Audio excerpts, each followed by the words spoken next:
everything. So we graduated, went through T-34 school, got through that all right. Went into T-37s, which was a little side-by-side jet made by Cessna. I don't remember the top airspeed, but it was nimble. It was like a sports car. You could lay the stick over and do 4 turns for 4 goals. That's the maximum I could do was 4. And then you just pop the stick back and it's flop right up, straight up and down. And one of the things that we had to do in the T-37 was climb up to 24,000 feet, put it into a spin, get it into an inverted spin, and then recover from an inverted spin. The inverted spin is when you're upside down, hanging by your shoulder straps. You better have your controls screwed up so that you can reach them with your feet because you're up against the top of the canopy. My instructor, Mr. O'Leary, was exactly 1 lesson ahead of me in the T-37. He would go out and get his lesson, come the next day to teach us the lesson. So when he got into the airplane and he pulled the pin on the ejection seat, that was the position that he stayed in the entire flight. He did not move because of the fear of the ejection seat. Then I went to Webb Air Force Base. Now I gotta tell you one little thing. The washout rate in flight school, primary, was 50%.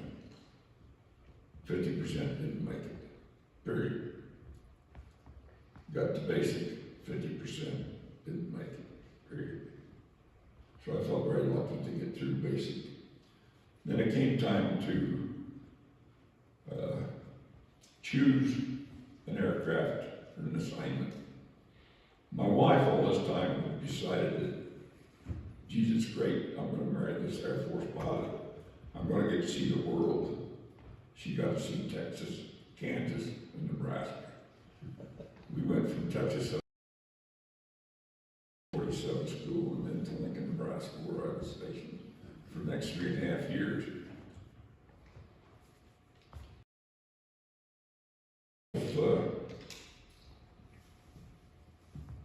Stories. This is to give you an illustration of what prayer does for you. We came into Lincoln one morning. We were at about 36,000 feet. And before we start our let down into Lincoln, gear, we set flaps at 30 degrees and come down 4,500 feet per minute. We dropped the gear and everything came down with the forward main. The B-47, okay, there's T-37, all right, B-47. The forward, it's a tandem gear. There's a main gear up there under the pilots, and then back in the middle of the fuselage, there's another tandem gear, and then in the 2 outboard or 2 engine nacelles, there's an outrigger that comes down and keeps it like a bicycle. So as we come into Lincoln, the forward main wouldn't come down. We called the command post, asked for a tanker to give us some fuel so we could get time. I had already tried the emergency release on the LG stand. It didn't work. They couldn't get it down. So we went through all the gyrations and they finally wouldn't give us a tanker. They wouldn't give us anything. They said, bring it in. So this is prayer time. This is prayer. This is when you got down to asking for some help. I got up with both feet on the bulkhead, got a hold of the emergency release, and pulled for everything that I was worth and then dropped loose. We came down, landed. Of course, we stopped on the runway. Anytime you have a gear emergency, you stop on the runway, they put kids until the airplane in. The colonel, my squadron commander, wing commander, thank you, was there with his car to pick us up. He said, "Am I glad to see you?" I said, "Not any more glad than I am to see you." The other one I'm going to tell you about, some of you will recall the Cuban Crisis in 1962. That's when the Russians put missiles in Cuba. And everything went on work. We were called to go out to the base and go on alert, and whoever came in the door, you're on that crew. You, and you. Co-pilot, navigator, you're a crew. So I was on alert with this crew for 6 weeks. And they decided that we were going to fly the airplanes off alert. So that morning, I did all the paperwork. We got down to base operations. Their co-pilot showed up. He had been apparently with my crew. So I took his paperwork, he took mine. They flew up into Minnesota. They made the bomb run. And as they were climbing out, they got up to about 15,000 feet. One of the engines come apart. The rear stator blades cut off about 16 feet off the end of the wing of the B-47. This immediately tips it up. The co-pilot immediately bails out. The aircraft commander stays with it until he gets down to about 10,000 feet. He decides he better get out. The first time that you pull the ejection handles, that stows the control column. It's like a tractor driver's, and it comes right across your legs. So the first time it stows, well, he had to reach down and re-engage it to fly it and try to get the navigators. There was an instructor navigator and his regular navigator out. Neither one of those got out. The instructor, the aircraft commander, plenty of 10,000 feet, he bailed out and cut his legs off right here. He let that before he hit the ground. Now, it came on the air that there was an aircraft down that had been up in Minnesota. My wife knew that I was supposed to be on this flight to Minnesota. So she's in full panic mode. And she starts calling. And she finally gets hold of one of my friends who calls the squadron commander, the other squadron, who called my wife and told her that, no, I was all right. And about that time, I got on the ground and called her. So that's part of her experience of being in the Air Force. I was going to, we would go on alert. They would put 1 to 3 nukes on board.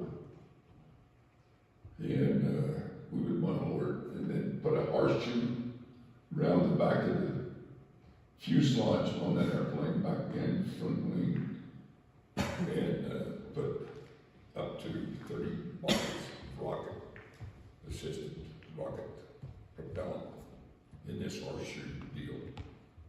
And the airplanes, we had a design gross weight of 125,000.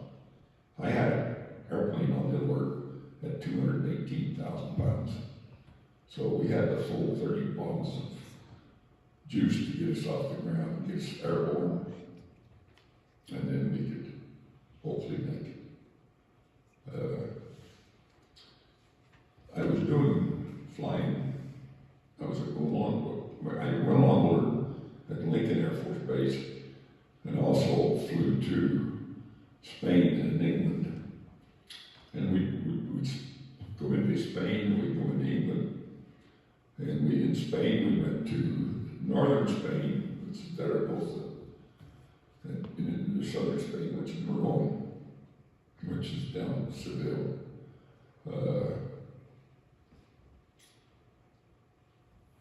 We would pull a week of work, a week off, of R&R someplace. There'd be an airplane going someplace. You just stick around the base. Sometimes I would go to exotic places like, I don't know, Mallorca, or Denmark, or Germany. So I did do a little touring. I got out in 1965. I was away from it for a year and a half. And they called me from Hill and asked me if I'd come and fly C-124s. So I went to C-124s, which he's going to come up in a minute there with. And I got one picture I got to show you. This one right here, there's a story of that. You can see him over the Golden Gate Bridge. This one particular flight, we took off from Travis Air Force Base in California. Lost an engine, no big deal. Turned around, went back in, had the engine replaced. Took off the next evening, late afternoon evening. And I got to the Golden Gate Bridge again, and the engineer called and said, I have rapid loss of oil number 2. And I had to be in the left seat, and I said, feather number 2. I started back for Travis, and as I about got around the 180-degree turn, turned me back into Travis. He said, I have internal failure number 3. The feather number 3, go max power on 1 and 2. Now, with max power on 2 engines, we're then gently settling to earth. So, here again, prayer comes into the thing. The little prayer was said. And to make a long story short, I was able to put it down on Travis. We got 2 new engines and proceeded on a route. If someone told you that there is such a thing as a full circle rainbow, would you believe it? Have you ever thought about that? Is there a full circle rainbow? Does it go all the way around? Yes, it does. I was at the island, close to the island of Kwajalein in South Pacific, 10,000 feet. We were in, and the weather was just right. We had a rainbow in front of us, and it was a full circle. So that's one of the rare things. The other one I had down here was, excuse me. When I was flying B-47, so we went past Greenland. Greenland is a big island up in the North Atlantic. These icebergs break off from Greenland and they come out and they have fresh water around them, which gives them a very, very beautiful bluish green color. But on this one particular day, of course my camera's in the Bombay, but I looked up and I could see the full length, as far as I could see up Greenland, it was clear. The only time I ever saw that.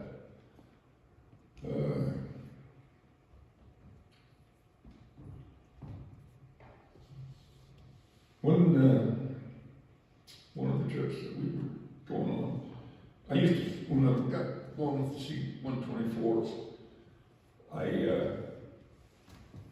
flew into Southeast Asia, Vietnam.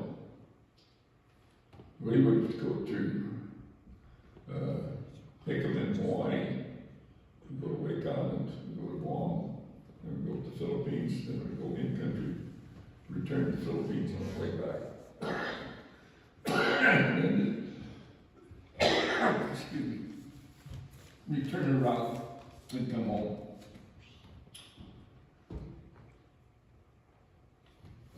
In February of 1968, on February 2nd, the cannon offensive went on. So as we were getting ready to load up our airplane at Clark Air Force Base in the Philippines, They said, oh, by the way, we put 800 pounds of high explosives on the back of your airplane. They need it over there. Fine, we'll go over. They didn't tell us that the tet offensives would start. So when we got there, you've seen Roman candles, you've seen fireworks. Well, this fireworks was glancing off the runway and ricocheting up. It was hitting there, just put everywhere. It looked like the 4th of July. In between each one of those tracers was 4 rounds. Hard stuff. Anyway, we went into Saigon, unloaded our stuff. Says we were unloaded. Who's pretty risky? I don't know right with it. Take a shot of it. All right, I'll do it. I'll undo it. You All right, we're going to do it. didn't have this time with you. Oh, you guys. There was nothing to have back then. Because you were all poor. I was.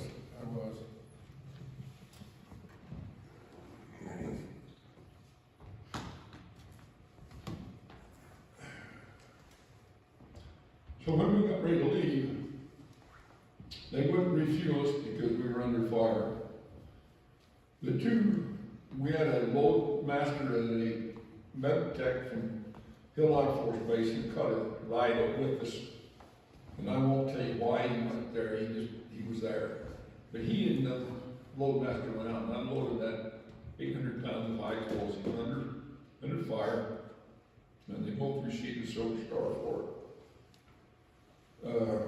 So when we left, we didn't have any fuel other than what we had on the airplane, so as far as we could go was Thailand. So we went across to Cambodia to Thailand, landed at Thailand, and refueled there, and then went on our merry way. I'm going to tell you one last story. My mother didn't want me to fly. And every time that I would take my wife down to my home, my mother would get her and, can't you talk him out of it? Can't you talk him out of this flying? So I pulled a dirty on mother. I had a friend of mine by the name of Bill Bryan from down to Lowell. We took a C-124 out of Hill, flew down to Wayne County, circled around Lowell, come back, and I happened to be in left seat flying.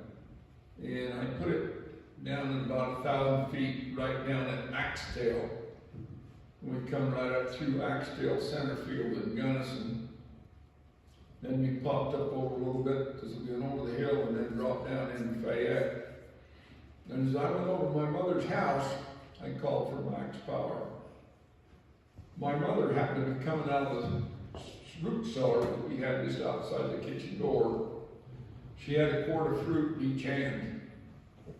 And this airplane went overhead. Needless to say, she called me and she says, "Was that you?" I said, "Yes, mother, that was me."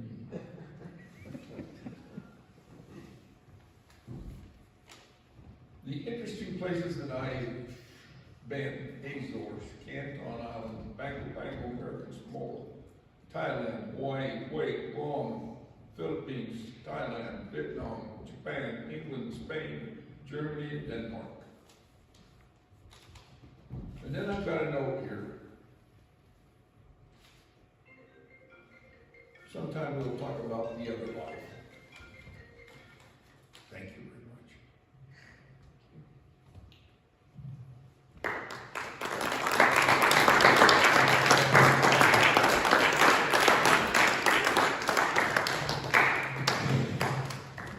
Thanks, Al. There are many of you old pilots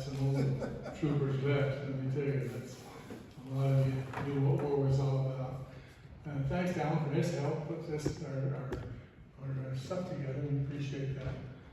We're grateful to be here. It's always nice to be able to share some of the things that you do in life, and you just never know what you might be led, what you might do. I served my mission in North Carolina, so I was serving in the area of Bragg, North Carolina, which is where they jump out of airplanes. And it was so fun to watch those guys fly over and come out of those airplanes. And that kind of gave me a little bit of idea that I might like to be able to do that. Well, when I got home from my mission, it was during the Vietnam War. And the Vietnam War went from 1955 to 1975. And between me and this floor, Vietnam War was a waste of time. Half of our young men went to Canada, half of them wouldn't go, but you were all assigned a number, and when your number came up, you went. You went, and you could get your choice whether you wanted to serve in the Air Force or some of those other things. But I wanted to play some music here that this will kind of get us started in what we're going to do. You've all heard it 1,000 times, but I totally just love this.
outside branches of the military, and some of you here have the opportunity of going to some of those branches, and maybe like your song you sing like BYU, rise and shout, the figures are out. So but you really start to respect those songs, and when you hear it, just makes your heart pound because you know the things that have happened with man who went to war with all those situations.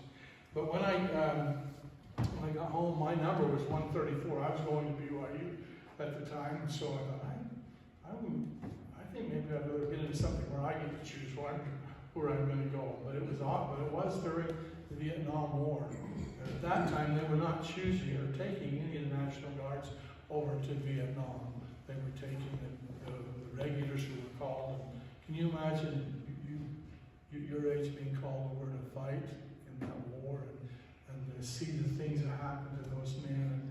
And that's I had buddies that they went in the regular army, and they were helicopter pilots, and they just got massacred. And it was sad because it was one of those kind of wars that you couldn't shoot on anybody unless they shot you first. And it was a political war, and it really was a sad deal. When those men would come home, they would be spit upon, and they were disrespected, and nobody cared about those soldiers who had taught in Vietnam. It was really interesting. I was in the air was coming back from a cruise, and these military men came from over in Saudi Arabia, and people stood and cheered, and I thought, now that's the way that it should be for those men who've been over serving, that we honor them and respect what they do. But anyway, I was 34, still at BYU, and I had a deferment, some education, but I thought I'm going to get into the Guard. Jimmy Riptrip, some of you know Jim, was in the Guard, and the same one, Mark Peterson, we were all in the same unit, and I went and applied for the 116th Engineers over in Springville. I really enjoyed that because we built things and we did things, and I worked really hard to become a sergeant so that I could have a group of men to go out and do some mechanic work. I was just going to show you some of the equipment we worked on. We used graders. These cats had pony motors on them, and do you know any of you know what a pony motor is? What is it, Mike? It's a little motor that starts the big motor. Yeah. You couldn't start this. You couldn't start that thing just by turning on the key. You had to turn on that little pony motor. It was gas, and it just get going really fast. And you just kick that thing right over, and away you go. But we worked a lot on those. We built lots of roads. This grader here, I think we had about 10 of these. And one day they came to me and they says, well, we got a problem. This grader's down, and we've got to have it going because we were building some roads, and they had to do so much each day. And so I says, okay, and look for the part. We didn't have the parts, so I just found this little gasket. It was square, round, and so I just cut it and I wrapped it in. Mike's probably seen pipe where you screw hydraulic hoses together. And I put it in there, and I'll be darned if I wasn't a hero, because that thing never lost 2 minutes on that. But I really enjoyed being. I was a sergeant over about some of my clothes fit for sure. But I was a sergeant. That's an E5, and I like that. On the engineer side, we built roads. We had plans and everything all made where we go. Another one. And these dump trucks are pretty cool because they don't haul very much. But the thing of it is they have a power up and a power down. So when you dump this, you can power it up. You can bring it back just as fast as it went up. It's called a power up and a power down. And so we had a lot of dump trucks, and it was kind of interesting. In 1983, when we had our flood here, I was a bishop. That was called me a bishop. We had the flood here in '83. The Army sent a whole bunch of these trucks out, and we built a dike out around the lake with these. It's pretty good equipment that they used. Let me go again. This was I was sent to Fort Campbell, Kentucky, for my training, and it was hard because they were sending all of them in. Everybody was trained together. We're because we wanted to Vietnam. So you were taught in war combat, hand combat, and all those things, and you had a bayonet on your gun, and good choice. Let me come back to that story gun in a minute. But it was a lot of hard work, and they told me, they says, don't ever volunteer when you're in the military. Maybe some of you older guys can remember that. Don't volunteer. Bullcrap. So my little sergeant, let's see if he'll come. There he is. He said, anybody plumbers? I'm a plumber. And he brought me in and he put his arm around me. He said, we need a darn good plumber. So I never had to do KP. I never had to do guard duty. He just took care of me, and I plugged one toilet. And the whole time that I was there, it was really funny because, you know, there were some black guys. You see, there were just a few black guys. 1, 2, 3, 4, and they were from Ohio. And I walked out of that bathroom, and some of you have to relate. In Utah, when I was a kid, we didn't know what black people was. So we called everything, I'm not being disrespectful, I'm just telling you a story that you don't repeat. And it said, we call them niggers, okay? The whole country called them that until we got Martin Luther King. Well, anyway, I came out of the bathroom and I says, who turned around niggers like that toilet? Here these 4 Negro guys in Ohio were right, they're punctured right there. I walked out of there. They looked at me and I am dead. I had to tell you that little story when I was on my mission. I was walking down the street with my companion, and some of you know what these little slingshots are. Double crotch. What did we used to call them in Utah? Oh, I said, where'd you get those little end flippers? And then my companion said, you know just what you said? And I didn't realize it because that was just a common talk back in those days. Well, anyway, this was when the sergeant went. He was our instructor, and he was meaner than crap. And I could kill him. He was just a little teeny guy, and he had a job to do. He had to make soldiers out of us in the time that we were there in our training. And he did a darn good job of it. This guy on the end down here, let's go back up. Down here, when he came in, he was really heavy. And so they picked on him I felt so bad for that guy. He was heavy, and he couldn't do all of the things that everybody else could do, and so they just picked on him, and they were, all of us tried to help, but then they got mad at you if you tried to help. But I really felt that Sergeant Wynn was a tough little mountain, and he trained us, and we learned to respect him, because at the end we became very, very good friends. Randy, where are you out there? I'm on there. We're down this video.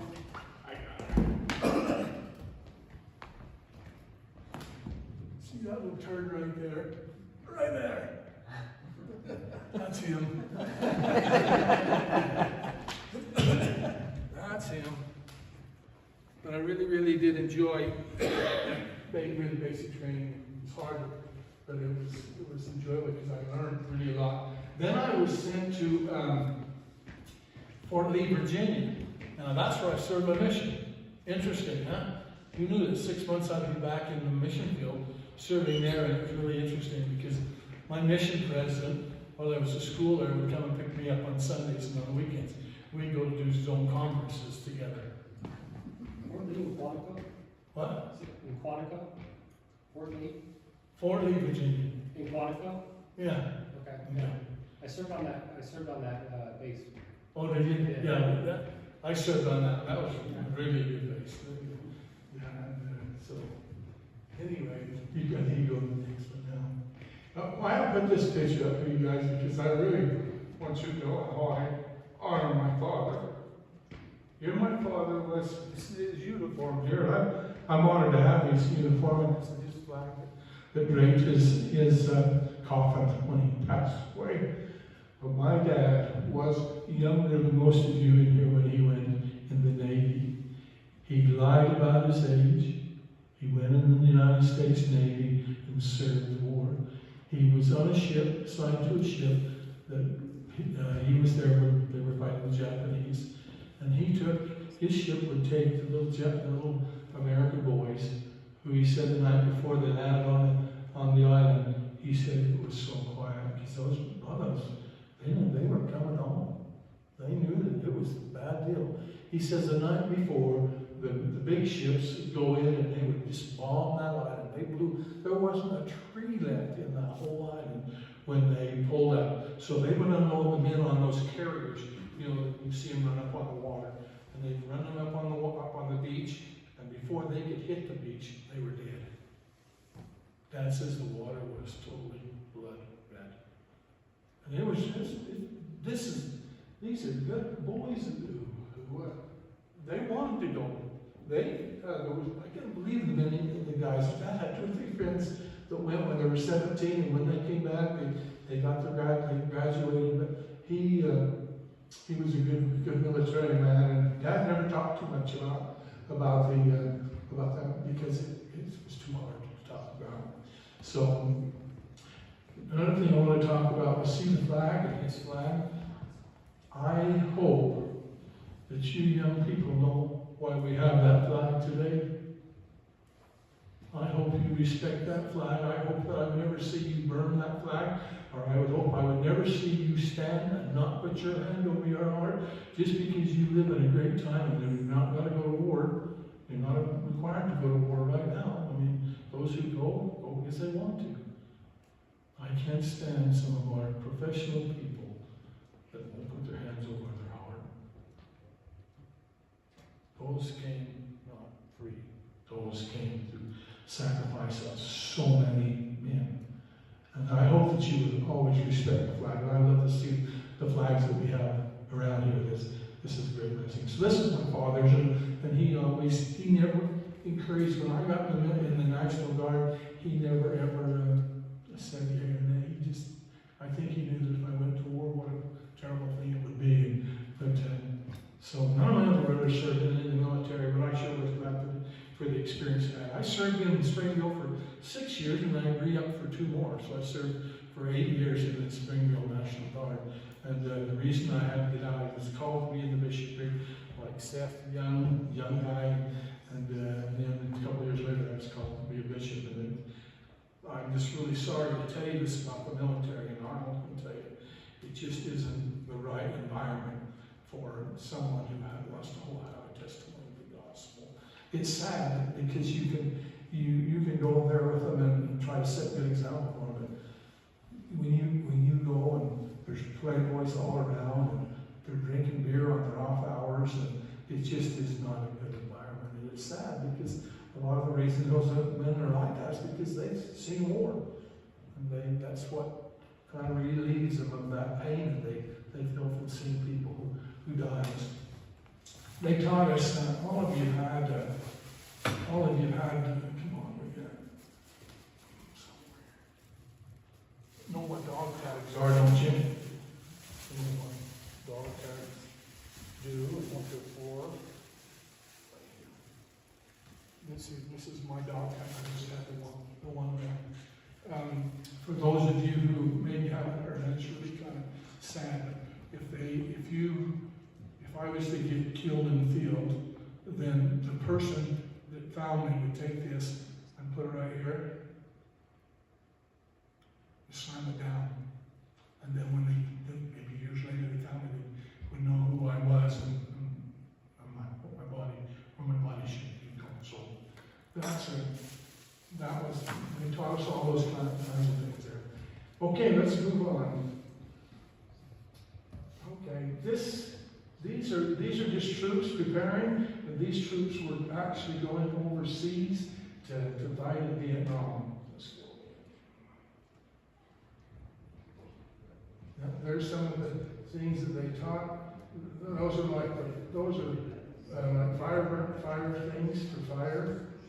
Those are like landmines. Teach you how to do landmines. Let's go ahead. And then they teach you shoot really a lot. You spend a little bit of time every day shooting. We shot M16s when we went over the. Well, I didn't go over to Vietnam, but that's what we trained on. Let's go. That's when we went out to camp. We lived in tents and ate sea rations. And I'm glad I didn't smoke because I traded my cigarettes or candy. Every one of them, every sea rat should have a pack of cigarettes in it. Probably said it. We always love it, Yeah.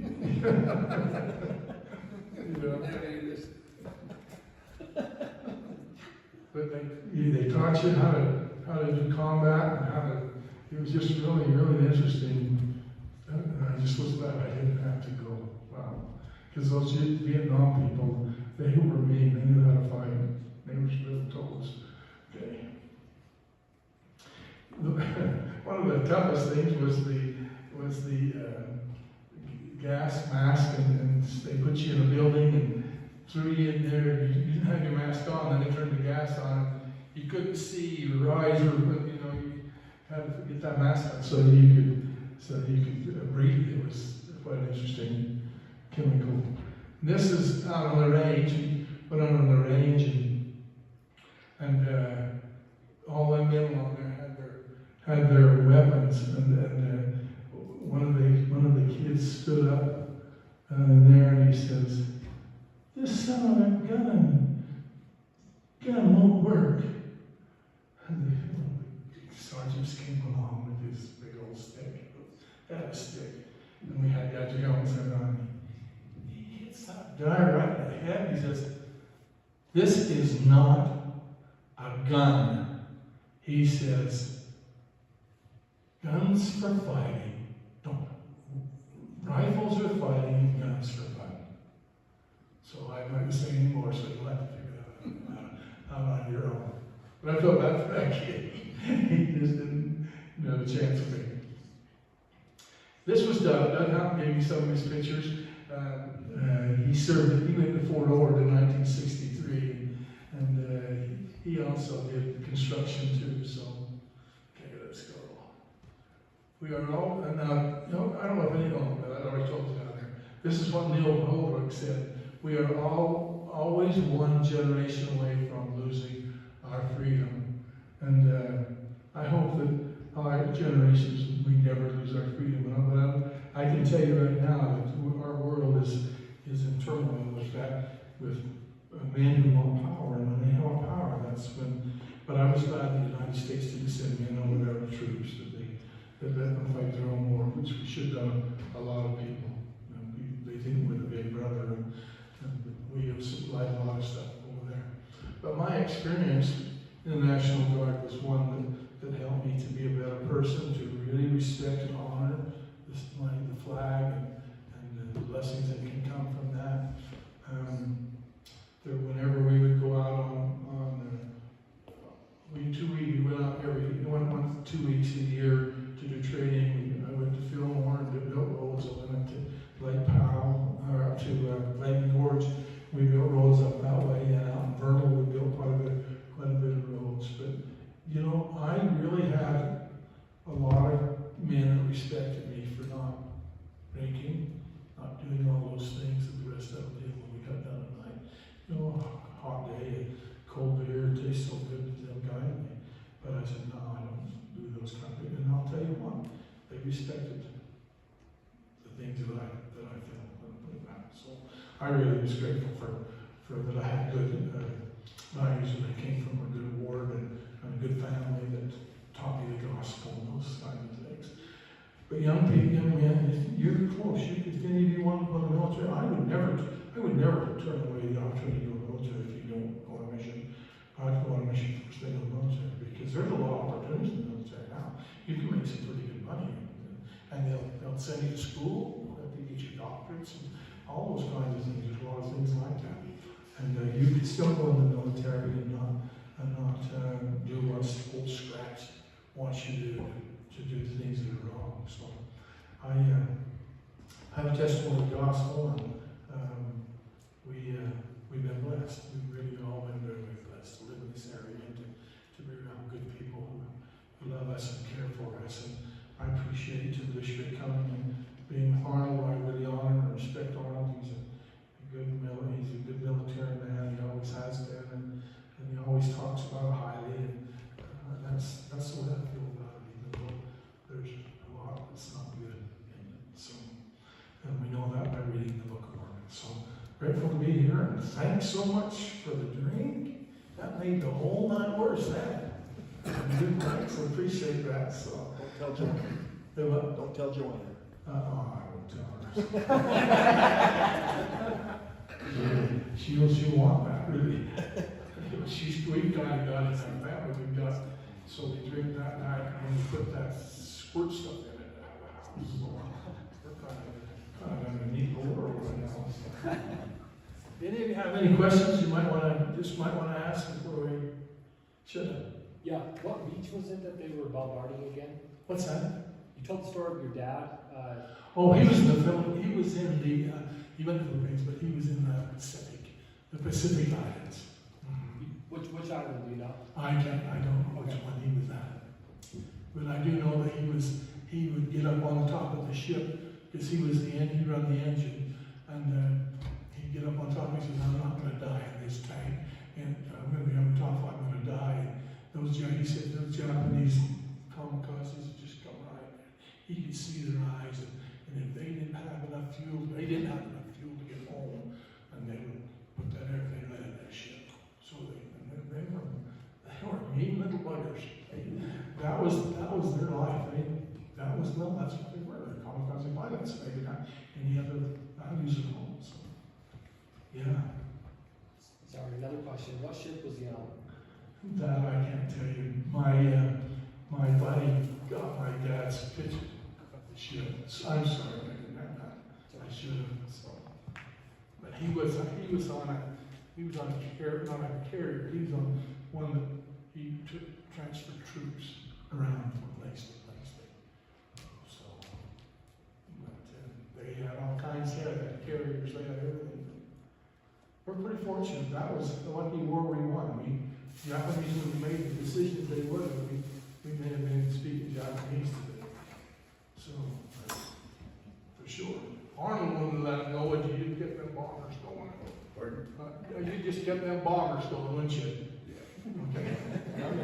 I sent a picture to Dallin. I'm going to have Dallin pull this picture. I just barely sent it to you. Oh, you did? Yeah, just barely. Do I have any more up there? I'm going to, Randy, That's what this is a picture of Lawson wearing your dad's uniform when you were in, what was it, 5th grade. This is how small Randy's dad was. This little guy. Lawson in 5th grade was wearing his dad's uniform at, I think, the Rockbank School. Yeah, I don't know how he got into it. That's Lawson in 5th grade wearing his dad's uniform. So. How old was he there? 14? No. 12? 11, maybe 11. 10? I think he was 10, 5th grade. Yeah, right. Probably 10 in 5th grade. Dad tells a story. He had a cousin, Kay White. I don't know if you remember Kay White. He just is right down here. He was on a ship right next to Dad's. And Dad went over and asked the captain of the ship, he said, you mind if you pull over there by that ship there, and I got my cousin on that ship. And he says, you betcha. Because morale was really low. Whatever they could do to keep morale high. So it didn't go for him and Kay got to spend a couple hours together, and he took off. When I was a kid, we never could eat. I was like Arnold, we were poor. And we never could eat bananas because we never could afford to buy bananas for these kids. We were all alike. And my dad says when they would go in the Philippines, they loaded those ships up with bananas, and they really enjoyed them. I thought, wow, that would be something I want to do. So, Randy, so the boys are getting ready to put these out on Memorial Day is the first one. They're getting ready to put them out, you know the routine. So they line them all up in the houses as you drive down the road. What's the first thing you think of when you see that? When you drive down the road in Lakeshore and you see all those flags, what's the first thing that goes through your mind? I think of my freedoms in this country. I think that just reminds me of the freedoms that we've had, and it's we will continue to have as we continue to be good people. Yeah, that's what I said. I love to see it. Who was that one kid that died? That they lined him all the way from came. Corey Wright.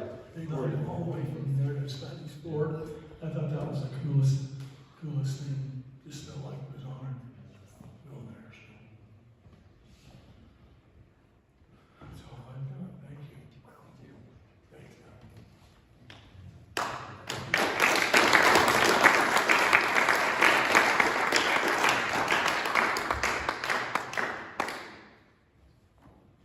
Hey, there you going out there? Right next to you, you can hear. Wait, sure, I turned it on. You're good, thank you.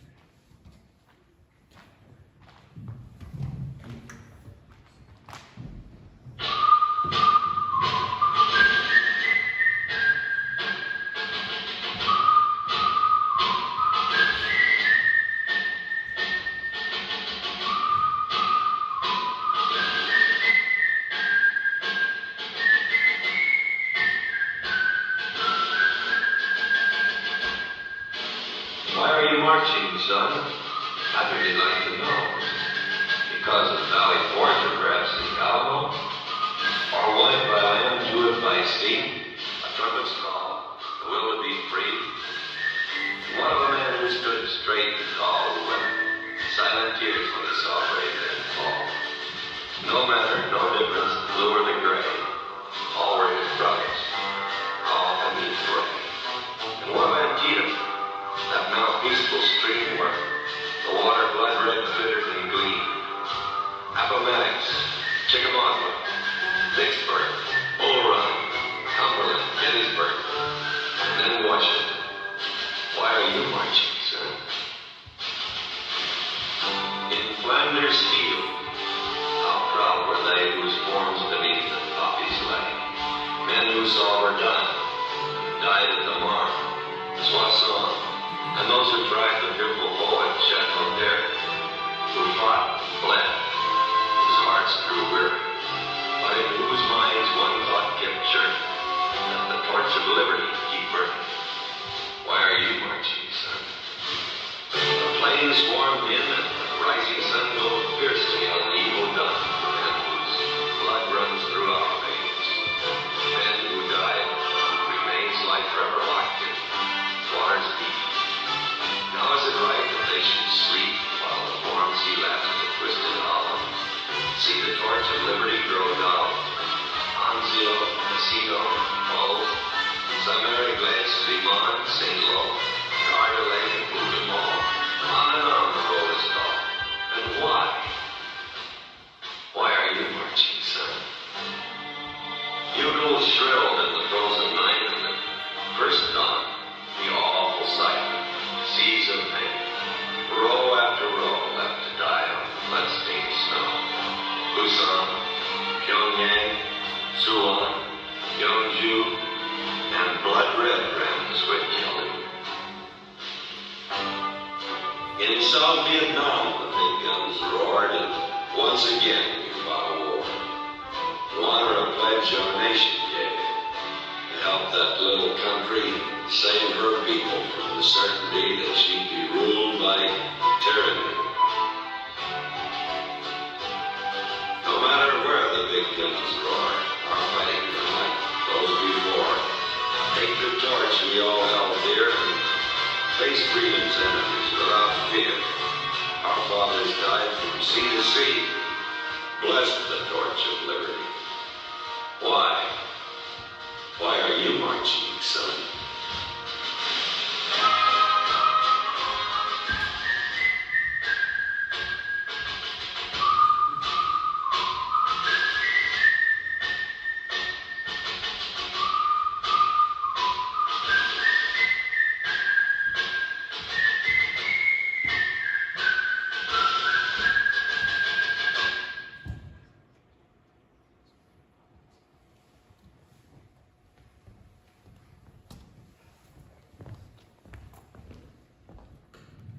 I'd like to thank Randy and Arnold for taking some time to be with us tonight to share their experiences. I just wanted to share with you one thing, and that just I thought about.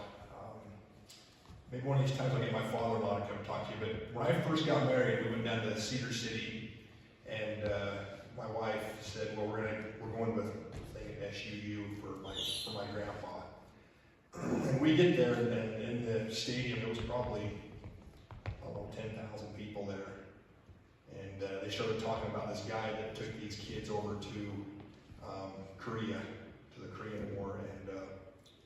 And I says, who is this guy? She's like, well, they're talking about my grandpa. He was part of the Southern Utah Battalion. He was a colonel. And he took all those boys from Southern Utah to Korea. And every morning, they knew that if his tent flap was down, nobody was to bother him. He was in praying for the safety of these kids. And they wrote a book about him, and they referred to him as a modern-day Helaman and the Helaman's army.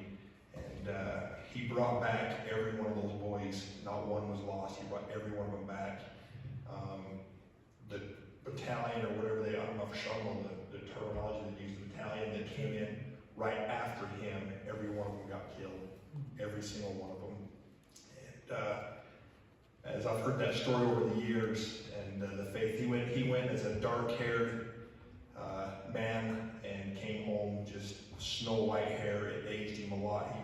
The weight of the world was on his shoulders. He served in World War II and then went on and served in Vietnam and then Korea. And my father-in-law actually did a fireside for his stake down there, so maybe one time we'll get him to come up and share that experience. He actually got to go over 3 years ago to South Korea, and they honored him and his brother for his dad's service over there, so it was really cool.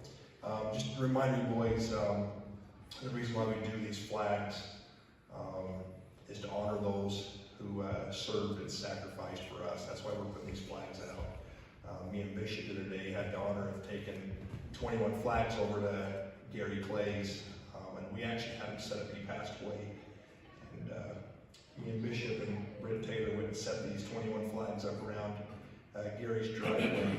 And right when they went in and got him, the mortician went and got him, brought him out, and it was an honor. Carmel came out bawling, saying what an honor it was. It was the perfect send-off for Gary, to have those flags and to have somebody remember the sacrifice that he went through. He served in Vietnam, and that's where he got lung cancer from. And it was a big sacrifice for him and his family all these years that he's had to fight this. So just remember, boys, that this is what it's about. It's about honor and respect. Respecting the flag, respecting those who have served and fought for our freedoms, because freedom's not free. And we need to remember that. And we're going to ask Alex, if you give us a closing prayer. We do have some pizza in the kitchen for you boys too to eat. So thank you.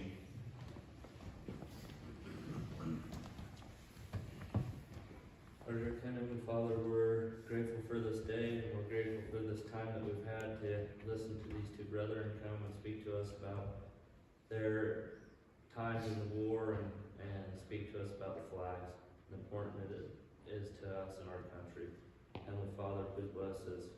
We go and eat some refreshments and some food that it'll give us the strength that we need, and we thank Thee for all